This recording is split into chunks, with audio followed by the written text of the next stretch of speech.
What's up, guys? This is your boy Jalen here on another episode of Elevated Minds. We have some special guests here today. We have Zach here, and we've got Darin Finch. We're going to talk about some really interesting things from a guy's perspective. You go ahead and just introduce yourself first, and then we'll have Darin introduce himself after, and then we'll move on from there. Yeah. My name is Zach. I am a 3D artist and UX designer. I do a lot of artwork. And my girlfriend is actually an illustrator and designer too, so that's awesome. Kind of makes things a little interesting. I'm 27, and I live on the East Coast. I'm Zach's dad. That's one of the many titles that I hold. I'm this many. I'm 57. I've been doing corporate management for corporate America for probably 35 years, various management positions with different companies, large and small. I've also raised 3 children with my wife, Cindy. Zach, obviously being one of them. He's the middle one. Zach and Jordan were adopted by me when I met Cindy and we got married. And then we had our wee baby, which is Brandon. And that's the 3 of us, 5 of us. That's awesome. They have an amazing relationship. I just love it. I love seeing my kids interact with each other. And as a parent, that's a nice thing because I'm not going to be here forever. They'll have each other to hold on to, and I just really appreciate about them. Love these kids and love the relationships that they have with each other. That's awesome. I think that's a beautiful thing when you have a close family, because it's just me and my sister, my younger sister, but I've got a lot of cousins, and so we really grew up together. They were more like brothers, so it was like having I've always wanted a big family, but our cousins have kind of been like that friend but family at the same time, so we've all just kind of had like this big group together. It's really cool, and we're really close, even though we all live far apart and stuff. So yeah, that's really important. Yeah, because there's so much going on in life. You need to have your community, your people, that have your back and can hang with you. 1000%. Yeah, for us, it's like our family unit. I think we're very much like the 5 of us are all really close. We don't have as much of the cousin dynamic just because I think we're so far apart, like That's right. geographically. But yeah, it is really important, I think, to have those relationships. 1000%. I think family is huge. And so now as we're going into our topic here, this is going to be pretty interesting. I think the way I want to go about this is first ask both of you, because since the title is How to Stay Out of the Friend Zone and Maintain Attraction and Romance in Relationships, what would you guys say the friend zone is in your own words? Zach, you want to take that? Yeah. So I have a pretty solid word. I think it's passivity. Passivity. Being passive. To me, that's what it is. Like in my mind, I've come to the conclusion that if you're being passive in a friendship with a woman, you're in the friend zone. Yeah, in a friendship that you don't want to be a friendship, I guess. That has to be a qualifier, because you can still have friendships with women and not be in the friend zone, Yeah. You're saying like if you want more with this woman, but you're deciding you're just being passive and you're just kind of letting it flow, not really exuding what you really want out of it. Right. I see what you're saying. How about you, Mr. Darin? Thanks, Jalen. When the boys were getting of age, part of the conversation of the talk was about the relationship aspect of sex, and that's when it came up for these kids. And I came across a movie back in the day with Ryan Reynolds in it called Just Friends, and he talks about the friend zone. Great movie. Just watched it twice this past weekend. But he basically said, if you're in the friend zone, you're no longer a dating option. You're like a lamp. But he says, well, I don't want to be a lamp. Well, nobody wants to be a lamp. And for me, that was similar to what Zach was saying about passivity. Is you are responsible for where this relationship goes. If it's not going where you want it to go, you can bow out. You can navigate it left or right. You have some self-respect. Your needs and your wants are at least as important as the person you're pursuing, and certainly the people around you. So that was kind of part of it. It was just such a great visual. Because like no guy who's trying to be cool or trying to have swagger, trying to have some bravado, you tell them you're like a lamp, it's like, oh, you're just completely ineffective. So it's a great my dad literally told me that. Like he literally told me that at one point. Like we can get into the story later, but that was where I realized, like, I was like, oh shit, yeah, like I'm a lamp. Like all this stuff that I feel like I am, it's like, nah. Like, I think that's great advice, though. I feel like today a lot of guys, they just don't really have the guidance, and they just think that being a friend and just kind of passively doing it is the way to go about it. But I mean, I think that's awesome that Mr. Dan was there to tell you about that, because a lot of guys, I think nowadays, they just really don't know. So what would you say that guys, their kind of biggest challenges today when it comes, like, it could be your peers, kind of friends that or what do you see that guys are struggling with when it comes to friend zone? Yeah, I actually have one for this, because I have a lot of guy friends that are like, from my perspective, like a guy's perspective, I can only say so much. Right. But I think they're really like, they're optimal dudes, like they're guys that I'm like, oh yeah, a girl would be like lucky to have a boyfriend like that. Like, he's a good guy, well-intentioned, smart. And I think the biggest thing that I see is that there's like a huge gap in, like, you're a guy, you have all of these things, but how do you like find the girl, or how do you bridge the gap to finding that person? Like, I think for our generation specifically, it's a huge issue, because there's so much like digitalization that it's like, all you can really use is dating apps. I know. Like, that's kind of the conclusion that like a lot of my friends have come to. It's like, I'm just throwing like, money at dating apps. I'm spending hours and hours and hours like swiping through, doing like my part to like find a girl, and yet there's no yield. Yeah. So I think that's like a huge thing. I didn't have it as much, but I definitely experienced it, and it was very depressing. Like, literally. It is. And Zach, that's a great story. And I've been married for 25 years to Cindy, and I was an adult before I got married, and there was a period of time where I was dating, and it was difficult back then too. And there was a book back then, it's currently out of print, but I loved it. It's called Guerrilla Dating Tactics. I mean, what a great title that is. That really caught my eye. And it was written by a woman. So really? I felt like I was getting some inside information here from this book, Guerrilla Dating Tactics. The long and the short of that book was, when you're dating, when you're looking for a partner or a mate, it's a full-time job. Jalen, just like we were talking about podcasts, it's a full-time job. When you're looking for a job, when you're looking for an apartment, it's a full-time job, and you've got to have some specific planning as to what you're looking for. How do you know when you've got a match? What are you willing to put up with? What are you definitely not going to put up with? That's a non-negotiable, right? And here's the most important part, I think, for the guys that I work with is, what do you have to offer? What are your strengths and weaknesses? So that you project yourself out there as that person, and that's going to attract the type of woman that will be a good match for you. As opposed to, I would try to be the chameleon, and I try to read the room, and what are they looking for, and what kind of energy is going to vibe here, and as opposed to just being myself. And if I'm in the wrong place, I got to get to a different place. Yeah. I like what you said about the chameleon, because I used to catch myself doing that too, and I know a lot of guys that still do that. What happens when guys do that? What do you think? What do you guys think happens when you play the chameleon, to get the girl, but then it ends up not? What happens? Well, I think long term it's not going to go real well. I'm going to use Zach, and a fishing analogy is that depending on the bait you're using is going to determine the kind of fish you're going to catch. So if you're putting out bait that you can't sustain because it's really not you're not comfortable with whatever that is, you're going to date a gal that's attracted to that thing that you're putting out there, but that really isn't you. And now you got the wrong partner because she thought you were something different.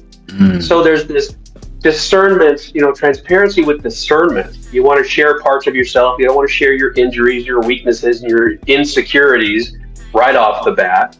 But over time, you want to be a human being. Again, it also depends on what kind of relationship you're looking for. If you're looking for a hit it and quit it, that's an energy. If you're looking for, I'm ready to make a family commitment here, you're looking for different stuff, and you should be shopping in different stores and using different bait. So you're fishing in a store. My metaphors are a mess. That was a good metaphor, Dad. I like the fishing metaphor. I like the metaphor too. That was good. I was like, yeah, that makes sense. You don't have any more baits. You gotta you're screwed. Like, you literally can't do anything because I think that's interesting for me too, because a lot of the time, like with my friends, like I have a couple friends where they're like, again, they're really good guys. I think they'd be a great option, but they are afraid of like being themselves. So they put on more of this bravado, or like, oh, I have to act a certain way to attract people.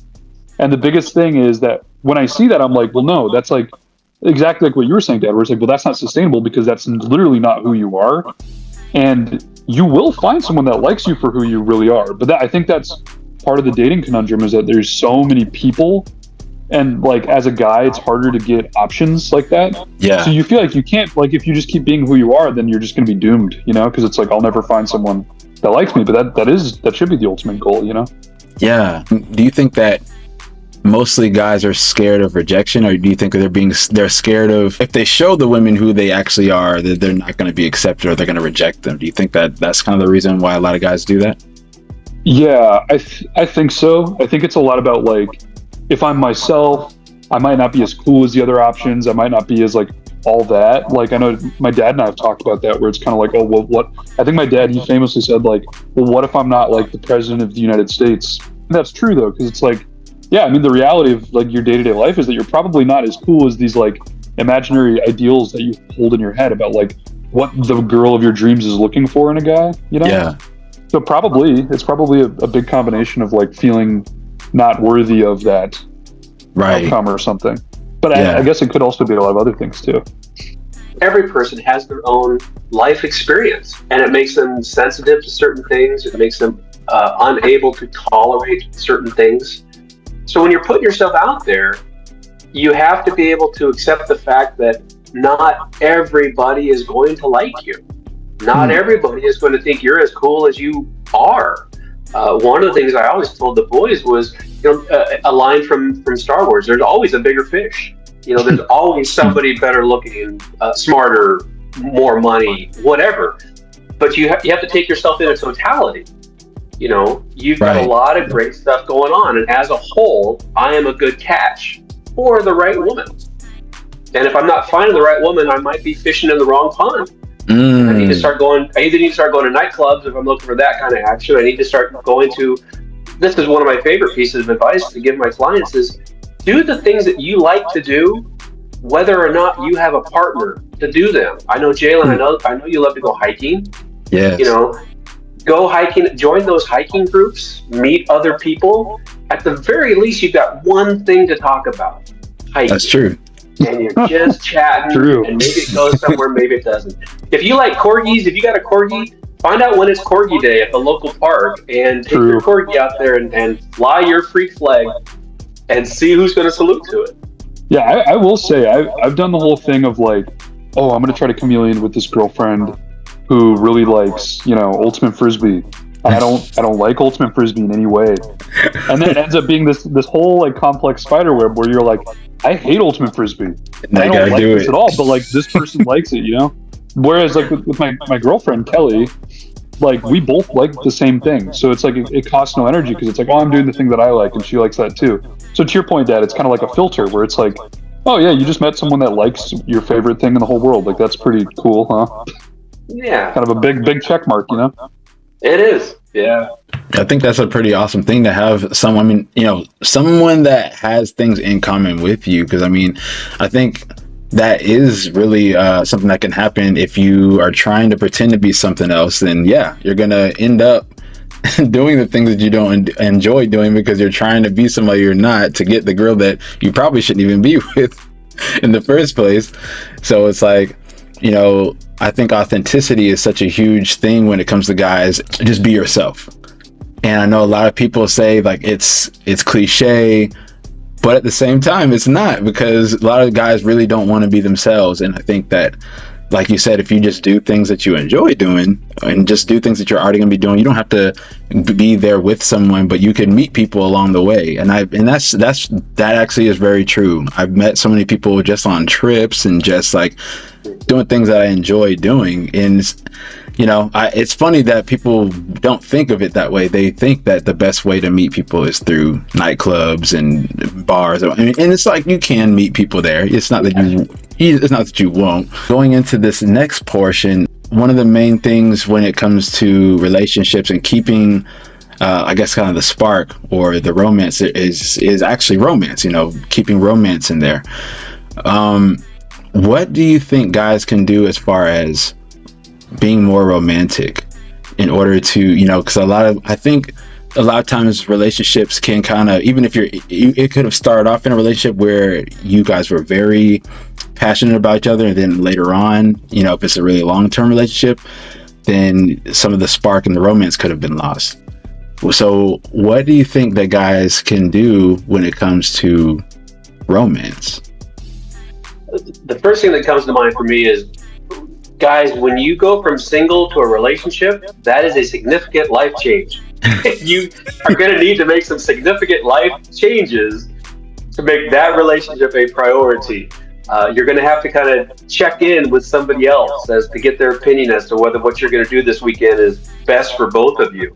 And that's not meaning you're checking for permission or she's your mom now. It's just you got to show her some respect, the fact that she's in your life now. So there needs to be some changes that way. You're going to lose some stuff because it's not appropriate for a single person to be doing X, Y, Z, or it's appropriate for a single person to do X, Y, Z, but not once they're in a relationship. It's not good for the relationship. Cindy likes to use on me a lot. Well, Darin, because I'm very heady, Darin, you can be right or you can be relational. Hey, I'd rather be relational. So if I can focus on that, one of the things we talked about earlier is being yourself. A lot of people don't know what themselves is. So that's where it's so nice to do an inventory. I'm going into dating, I'm going into relationship. What do I have and what do I want? And be very solid about that. Write it down so that you have a good match. So relationships are some work and they should be a lot of fun. I mean, let's not forget that. If it's not a lot of fun, why are you doing it? Yeah. The same could be said about a hobby, right? Jalen, if you don't like doing podcasts, you shouldn't be doing podcasts. You love podcasts. Yes. This girl you're with should be fun. You should have some commonality to do things. You should communicate in a similar fashion. And that's where kind of viewing the things that connect you from a much broader spectrum than just she's hot, she's got money, he's got a car. I like the way she smiles. She gets the joke. She understands my references to old movies. That kind of stuff is what connects us in a really fun way, fun, playful way. Yeah, I like that. Also, actually, this is a little bit unrelated, but Dad, what you just brought up about there's this one thing that when I'm talking to this girl, she gets it, she understands me. I feel like that's such an important little piece because a lot of the time when you're in this early relationship, it's even things as small as oh yeah, we laugh at the same jokes, we have the same humor. That's kind of the core of passion in a lot of ways, where it's there's these little things, these little tiny things that even if it's really tough, it kind of brings you back together. Yeah. And I think obviously in a long relationship, Dad, you're much more the expert than both of us on this, being married for so long. But literally, for Kelly and I, sometimes we'll just get so lost in the humdrum of bills work, that you kind of forget those little things where it's oh yeah, we have fun playing video games or watching movies together, and that's what it is to me anyways. So yeah, those things are really important, Zach, because I can testify that your looks are going to go over the years. Your physicality is going to go over the years. I didn't always look like this. So I had to come up with some kind of compensating skills that still made it interesting to be with me and around me, and that I was attractive for not just my physicality, because that comes and goes, but other things that Cindy enjoyed being connected to me.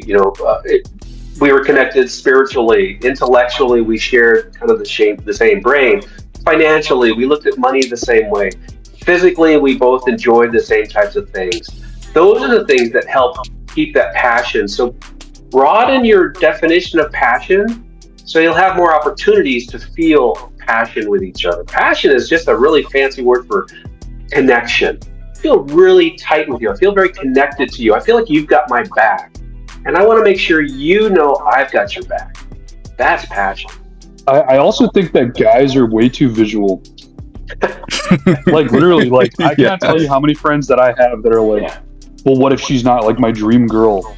And it doesn't even occur to these guys in any way that there's other qualities that actually are a lot more important than that. Which I get that, but yeah, I think that's kind of hard sometimes, is to realize oh wait, what if they like me as a person instead of just these very physical tangible things. Like, I think that's really important, Dad. As we're younger, we definitely do put different weight on different characteristics. And it might be helpful to talk to your friends about, there was a movie back in the day where the guy said, you can't date her because she's a three number step jump. She was a 9 and he was a 6. And his friends were saying, you can't bridge that gap. I wish I could remember the name of the movie, but it was a great analogy. It's like, dude, honestly, you're like a 7 or a 6, maybe. Dude, she's a 9 or a 10. You can't jump it. You can't make 3 jumps like that. But okay, at the same time, though, I swear that's something that Kelly's taught me, where it's like women don't have that same like visual like need. Where it's like I've seen so many dudes where they're like super low tier on the looks department, but they just have like the hottest girlfriend, and you're like, so true. But it's so true, because it's like, well, wait a minute, like maybe it's not about being physically the most attractive thing in the world. It's like, oh, you have to have like a personality and other qualities. Yeah, in that case, it's probably you're probably talking about drummers or musicians in that case, because they have again a compensated skill. They're not the best looking, but they've got these other great things that are super attractive, and women are less visual. They have a broader spectrum of things they're kind of evaluating us on. And men, I think we should do the same thing. Think a little bit more long term. Definitely pay attention to those red flags. It's your body telling you something. And definitely your friends, if they've been proven to be worthy and they say, hey, I'm not sure this is a good fit for you, at least listen to them. Because it's those first few dates where you've got to be listening to the red flags the loudest or the most. Definitely agree with that. Because I see a lot of guys, when the girl is, especially when she's very, very beautiful, they'll look past those, and the red flags will be like screaming, like Matador. She's insane. She's a little crazy person. My dad told me when he was raising me, he said, the loneliest, and I don't know if this is true empirically, but there's some evidence to it. The loneliest girl in the room is the prettiest one, because guys are afraid to go talk to her. So there's that too, right? That's true. That is very true. I actually see that a lot too. Cowboy up and go say hey. And compliment her shoes, not her beauty. Yeah. Turn it up. Tell her you like the sound of her voice, you like her accent, you love her shoes. She's going to go, who are you? She's not used to that. Damn, girl, you're so pretty. You're so beautiful. Can I just tell you how beautiful you are? She's heard it 10 times. Be unique. Be creative. Tell her how pretty she is later. I like that. I have another question for you guys. Sometimes there's men that they want one of these women or different women, and they're stuck in friend zone with one or more women. If they're in that predicament already, do you guys think that there's a way that they can work themselves out of the friend zone? Is there a way out of it? I have a model. I have a model to apply. Let's hear it. Which was obviously co-developed with my dad. It's not really, I literally just typed it up before this, but I was thinking about it because I think that there is some parameters that you need to be aware of if you're in the friend zone that are incredibly relevant. So like, I'll start with a couple. So like, you have to be able to notice if you're in the friend zone to begin with. That's incredibly important. One of the biggest things that I think like was my telltale with Kelly, my girlfriend, was that she was like telling me that she was really unhappy with her boyfriend. And like we were friends and like getting along, but then all of a sudden I was like, oh wait, like I'm your friend. Right. I'm your friend here. So I think if you're like talking to a girl and she's like spilling the tea to you about her relationship and that she's unhappy, you're not like flirting. Like you're like an emotional confidant, which is not. It can be a good thing though, because that can also be an indicator that you need to get out and you have an opportunity to get out, right? Because she does trust you and there's some commonality there. So that's the first thing, is maybe noticing that. Yes. I would say the first thing that I would do if I was in the friend zone, this is back to my list, is like have a sanity check. So like my dad just said this. Check in with your friends, check in with people around you, and see like, is this a good thing for me? Like, if I go like potentially like pursue this girl, put it all on the line, like is that actually a good decision? Because I think with my family, like I told Kelly and I, we had a situation where she was like in a relationship and we were friends, and she was telling me like it's not good, like I'm not really happy here, I don't feel fulfilled, and I was like, okay. But I had to make sure, like with my dad and with my mom, like, is this good? Do you guys see this like working out? And Dad, right. I don't know if you want to flavor like your end of things anymore on that. I was just super proud of my son during that time. I saw you like this girl. You talked every day for like a year straight or something, which again, Wow. is unique for a male and female. You guys were deep in the zone, and I think you saw the opportunity when she said, "I'm in a relationship. I'm not happy," and yet she's talking to Zach every day as a friend, as a confidant. I said, Zach, it's time, and we talked it through, and you did say, hey, I've always kind of looked at you a certain way, and she said, well, I kind of looked at you a certain way as well. Wow. And I love this part of the story. They said, okay, well, let me finish up with this relationship here, and she took care of all that, so it was a clean slate. And then they said they continued their conversations online, and they finally said, like the good lifers that they are, they needed to connect in real life. Hey, what kind of relationship are we going to have in real life? So she said, come out to Philly. We were in Irvine at the time. Come out to Philly. We'll spend a weekend together. We'll see if there's a chemistry there. That was the weekend that COVID broke. Oh, wow. No way. Zach was out there with Kelly for what was going to be a weekend for how long, Zach? 6 months? No way. Well, I technically came home. Like, I came home to get the things that I left behind and move back out. But yeah, I mean, it was literally like I went out there one time before. So I think we hung out and like had the one date before I went back out there for another week. But yeah. But you were talking. COVID locked you down. Literally, you guys. I was trapped. You were. I was very trapped. Yeah. For weeks and months. So that weekend was like, let's check things out, and then you guys were together for months, and you had a great time. So that could have gone south, but you guys made it work, and you guys are still together, and you're killing it. We love Kelly. Kelly's a great girl. There was a moment during like the beginning of COVID when I told Kelly, I was like, I might not be able to fly home, and like she was like, I can't tell if you're like. If you have like this maniac look on your face, like you're terrified, or if you're excited, and I was like, me neither. I don't know. Like I don't know. Like this is it's both. It's both and right. It can be exciting and scary. That's awesome. And yeah, like Irvine, California is like the most manicured place on the planet, and Philly is like degenerate. So it's like it was like. But okay. I do have these other points to make though regarding like when you're in the friend zone. So the first one was like sanity. So check in with people. Is it a good idea? It ended up being a good idea. But I think one thing that was a big deal for me was like putting a date on the calendar of like, I'm going to talk to her by this day about it. Because I think this is like back to the passivity thing. Like if you're just like, oh man, I really like her and she's so cool and we're friends, and you're kind of like waiting for her to notice you. Right. Or we're just like waiting. It's never going to happen because like you're literally her confidant. You're like, she doesn't want to jeopardize this like prized emotional male that she has that she's developed. Like this is working out perfect for her. Yeah, she's having a great time. Probably much happier. Support animal. Yeah, be an emotional support animal. Yeah, so I think putting a date on the calendar for me, I was like, by August 18th, I'm going to like that's going to be the date. But the next step of that is understanding that there could be different outcomes that you don't like. Right. Like I think that's a big one because a lot of like I hear this story, and this is actually flavored by Kelly. Because like females have a completely different perspective of this, where they have a guy friend and he's cool and they're friends, they hang out, and then all of a sudden he flips a switch and he wants to be in a relationship, and then she's like, I don't want any of that. And then all of a sudden he goes from being a friend to like a spiteful man who has had his masculinity tarnished or whatever. Because I've seen that so many times where the guy's like, well, it's your fault because you like don't see me for who I like. It's just like, so I think being able to see like, okay, this could not work out, and I have to still like respect her and be kind, and then like exit. I think the final step is like the exit strategy. Like you can't just go back into you gotta go out the other way. It's one or the other. You can't go back in and be friends again. Like it's like once you make that decision, you have to understand the outcomes, but then if it doesn't go the way you want, you have to be a good sport, like literally. Yeah, you can't be like, oh, I'm mad and now I'm gonna be spiteful as a friend, because girls don't like that. Like that's not a good look. It's not. That's a great point, Zach.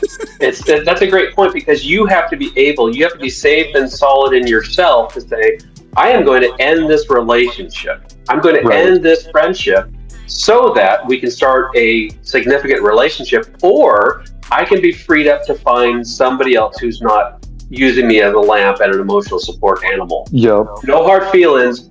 You've got different priorities. I've got different priorities. I'm going to go this way.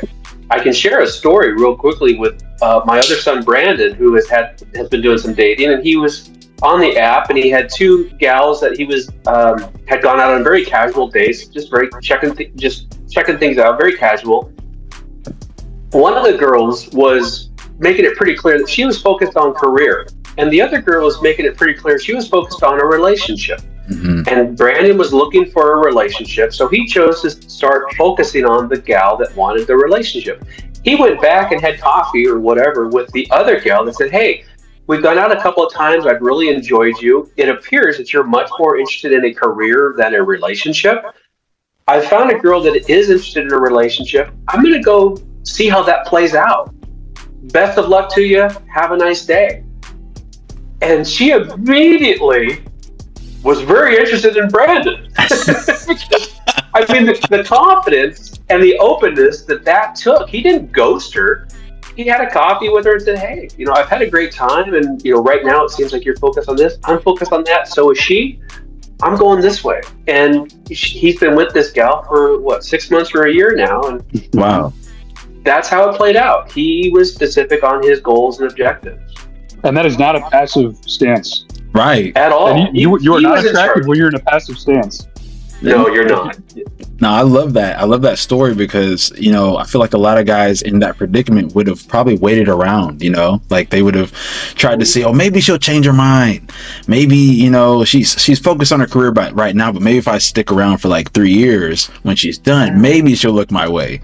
And it's like, but in that amount of time, it's like you could either like cut this off, make sure like, okay, look, this is what I want, or no, or I'm going to go and find another girl that's actually interested. And I think that was, he couldn't have made a better decision. I think the way that he handled that. And it's interesting though, how the switch is flipped when you say, oh, there's someone else that's interested in this. So, if, I'm just going to, go that direction. And then, oh, wait, actually, I am interested, that really happens. Like I've had it happen to me, and I was like, I was so confused when, I was talking to this girl. This is a long while ago, but one of my friends brought it up to her that I was talking to two other women because she didn't see me. We were interested in each other, but she didn't want to like move forward. She's like, oh, I see you as a friend. Okay. So I started talking to other women, and then she found out about it, and then all of a sudden she's like, oh, actually, we should go on a date. We should see how things, work out. Or, oh, really? Is it just because I haven't like had sex with you? And it's like, wait, what? Like, but it's crazy. I thought we were friends. Yeah. But it goes to show you what being assertive and stating what you want can change the dynamic. And I think that's one of the issues with a lot of guys is they just don't do that. And so and it's funny because my next question was actually going to be, can a friendship evolve into something more? And you kind of just answered that question. But the next thing would probably be, are there specific behaviors that guys do that can land them there? Because say like there's a guy and he's dating a woman and he's doing really well, starting off, and then she eventually starts acting cold, she starts acting distant because of things that he does. Do you think that there's things that a man can do, and what are some things that a man can do to put himself in friend zone? That's a good question. I think that it's like, yeah, it's hard, but I think like knowing your value can keep you from ending up there. Knowing your value is a big deal. I like that. Confidence is one of the most attractive characteristics that really anybody can have. And when you're genuinely confident, but not cocky, not arrogant, not a smart ass, just comfortable with who you are. I am who I am. There's no insult that you can give to me that I haven't already thought of myself. Mm-hmm. You just can't hurt me that way, because that is a truism about me. All these other things are true about me as well. So being confident and not necessarily in charge, not necessarily being the leader, but being solid and reliable are very attractive characteristics for relationship-seeking people. Yes. Yeah. And if you don't have those things, you end up in the friend zone. If you're going out with girlfriends, you're in the friend zone. But that could be a good thing though if the girlfriend's like, well, no. See, it's gotta happen fast. If you're, I watched the Bridges of Madison County back in the day when it came out when I was on radio in Las Vegas with a theater full of women, and we were watching the Bridges of Madison County, and I was in the friend zone like that. I just wasted an entire theater full of opportunities when I was more single back in the day because I just didn't have the vibe. I had that sensitive emotion. Oh, Nicholas Sparks. It didn't play well. So you have to some degree, you have to be able to say like, because that's kind of a form of chameleoning a little bit. Unless you really do enjoy like the movie you were talking about, then maybe you're in your right environment. I don't know. Because maybe that's always like where you'll meet that person. But yeah, I don't know. I think that maybe knowing like where the line is. That's why I said the date is really important. Because if you are in the friend zone, then you need to have like a threshold for like, I realize I've accidentally made it here somehow, and I gotta get out. Yeah, and again, to steal another couple of lines from Just Friends, he tells his friends, when you guys go out, don't go on a day date, don't go to lunch, go to an evening date, and at the end of it, kiss her, because friends don't kiss. That's the line. I mean, so you're not going to jump on her. I'm not talking about sexual assault. You got to be careful these days, but you at the very least, you got to lean in for a little bit of a smooch. And she gives you a cheek, okay. But if she's like, no, take the hit. Yeah. Or she's like, yeah, okay, I'm open to this. A little kiss after a little date. It's just a little date, so a little kiss. Don't just close the deal. Yes. No, I have to say I agree with that because something I ran into myself personally when I first started dating is I played the super nice guy, so would never make a move, wouldn't touch, and I would just be really passive with that. I wanted to make sure that she felt comfortable, and that got me nowhere. Well, it got me somewhere. It got me in the friend zone. Actually, in the friend zone, yeah. Oh, I recognize that, Jalen. If you treat a woman like your sister, she's going to very quickly treat you like her brother. Yes. So there's got to be a balance there somewhere, right? Yeah, that's a good point. It is good to be respectful, and I was raised by my mom and my sisters, and I have a daughter, so it's okay. You can respect women and still be pursuing them romantically without getting yourself in trouble. To bring up one more story, so my little brother that we talked about, he actually had another scenario where he had a friend that was a girl that was getting all the benefits of him as a boyfriend, but she didn't want any romantic relationship with him. And I remember it, like what you just said, Dad, where it's kind of like they can get all this stuff from you and you're kind of in this friendship.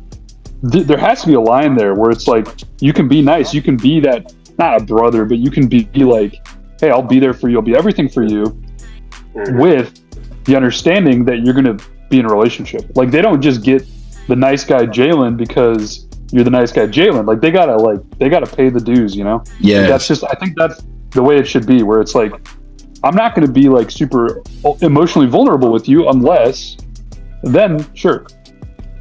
I think that's great. That would be a good way to look at it. That's a great way to look at it. Yeah. And he got his heart broken and he went on. But like to Zach's point, it ended. There was a finite time where he said, okay, I can't invest any more in this because it's not going where I want to go. I got to go somewhere else. I don't want to just kill time with this girl until something else comes along, because something else ain't going to come along unless you're actually out there making it come along. Mm-hmm. Right. I like rip that Band-Aid right off. I have to kind of backtrack to where we talked about rejection. So I know a lot of guys are fearful of being rejected when it comes to friend zone. That's why they don't want to get their feelings out there.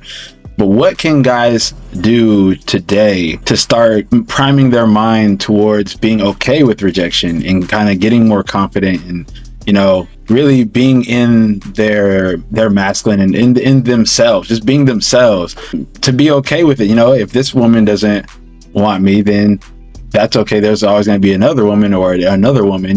There's so many people in this world. How can guys start to get that type of attitude and cope with rejection and friend zone and ghosting and all these different things? Yeah, rejection hurts. And one of the ways to not feel that sense of rejection is to not take it personally, which is easier said than done. she is deciding you're not the one for her. And that's a personal decision, but it's nothing you can really control. It's kind of like when you go out for a job interview, you may not get the interview or you may not get the job, but you simply have to try to realize there might have been somebody who was a better fit for that. So now I'm going to keep looking for that job where I am a better fit. Yeah. It's like when somebody cuts you off on the freeway or tailgates you on the freeway. Don't take it personally. You're a car in their way. And just scoot over to the side, let them go where they need to go, and then keep going on your path. You're going to feel less rejected, less alone if this is all part of a program that you're working that says, okay, it's almost a numbers game, to be honest. I mean, take it out of the heart component and just make it a mind component. Any woman you end up having a relationship with, you're going to have to kind of work things out, get connected, get to know each other. So almost any woman who has kind of some of the basic needs are being met for you, you can make it work if you're both willing to work at it. So there's no such thing as, to me anyway, I have this one soulmate in the world and I have to find her because that's going to be my ultimate happiness. That's Hollywood, man. You get some basic components together and you build whatever the two of you can build together. Yes. Yeah. And I think, Dad, one complexity of the modern day is that, like, because my dad and I are both data guys, like, data is very helpful, but I have a friend that seriously, the concept of, if I get rejected by this many girls, that's going to mean that all of this time is gone and I only have this much time left until I can find a girl. Like, it's important to know, like, the data and, like, stick to your plan, but also don't let that data freeze you up. There's a lot of people in the world. If you feel like you're never going to meet that person, just like my dad was saying, it's like, stick to a program, have a place you go every week that you like to meet people.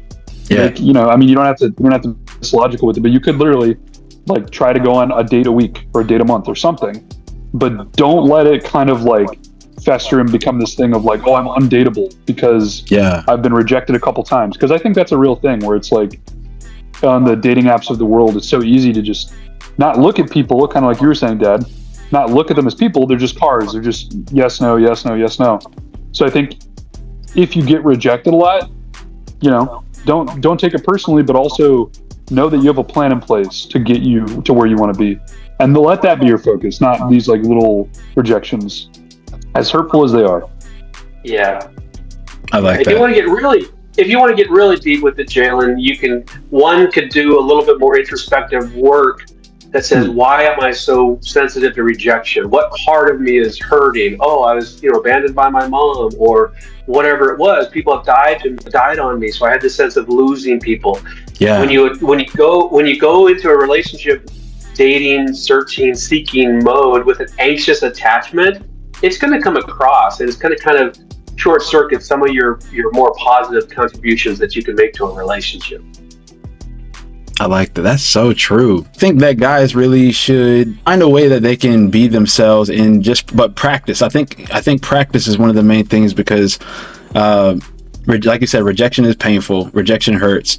But one thing that I realized of, myself personally is when I started putting myself out there more and more and more, and, kind of like what Zach was saying, really just, be consistent with it. Don't let things fester and don't internalize it, which is easier said than done. But when you really put that work in, I feel like you just kind of get a little bit more used to it, and and I think that's a piece of confidence, when you can put yourself into a hard situation or something that might feel uncomfortable over and over and over again, until it gets to the point where, it's like, this is a part of dating, this is a part of life. Sometimes you're going to get rejected. Sometimes you're not going to get the job. Sometimes you're not going to be the one that's chosen. But the fact that you can get yourself in front of this situation and do it over and over and over and over again, you're going to get farther than a lot of other people that are just not willing to do it and just scared of the rejection.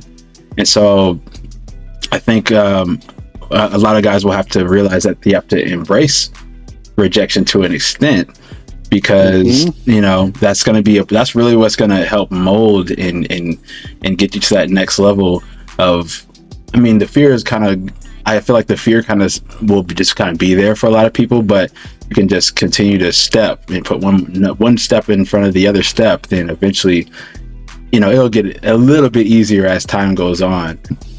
One of the next questions I have for you guys is, I know that a lot of people, when they're in long-term relationships, they don't understand when it comes to women. A lot of times women really want to feel desired. And I feel that a lot of times when guys are in relationships, they are not making women feel desired. And that could be a reason that they fall into friend zone. So what do you guys think men can do to start making their partners feel more desired and wanted and attractive?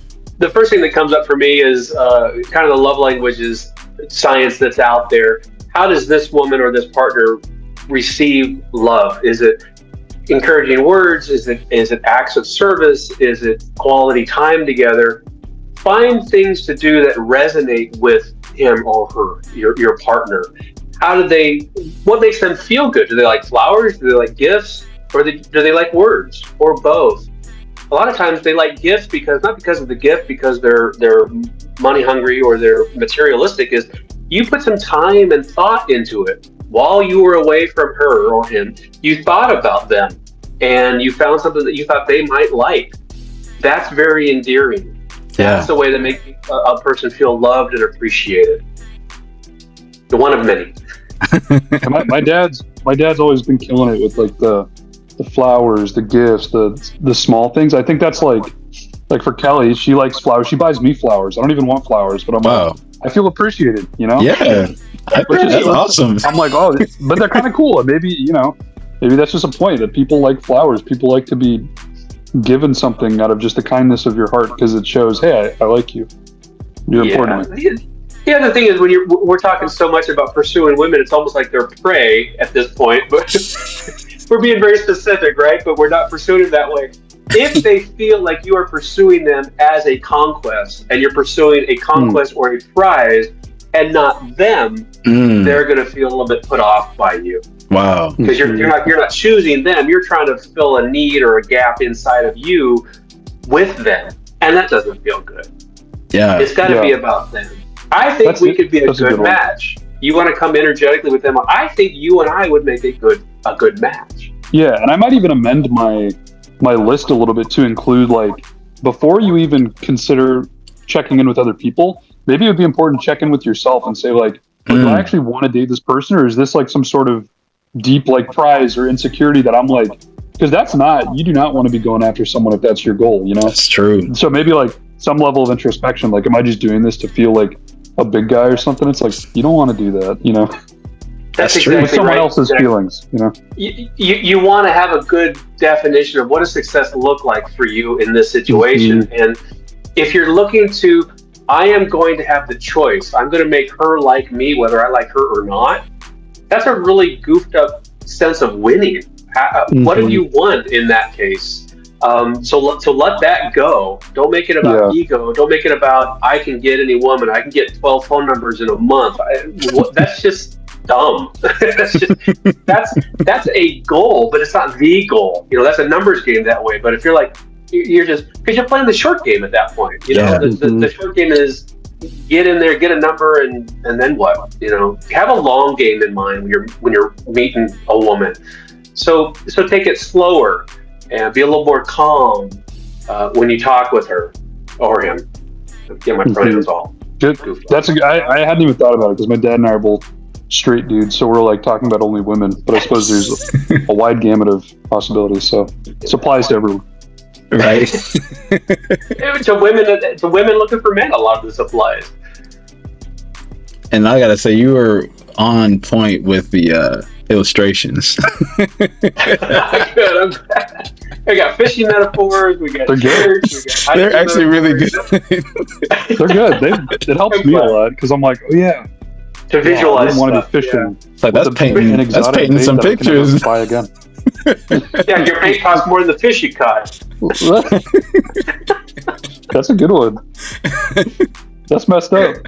That's financially unsustainable. Eat the bait. It's like, I would love to do this again. Anytime we're a good fit for you, you just reach out to us. I'd love to get on the phone with you again. Hey, absolutely. And I hope we'll see you again. We got a Halloween party coming up in a couple of months. You're going to be getting an invitation to it, so we'll have you out and have a costume party for our daughter's 30th birthday. Oh, that sounds fun. Okay. Yeah, you'll get to meet Jordan and Brandon. Zach is still in Philly, but you'll meet him eventually. Okay. Yeah. That sounds good. Yeah, would love to meet. All right, Jay. Thanks. We'll talk again. All right, sounds good. Thank y'all for being on. Thanks. You're welcome. Bye now. All right. Bye.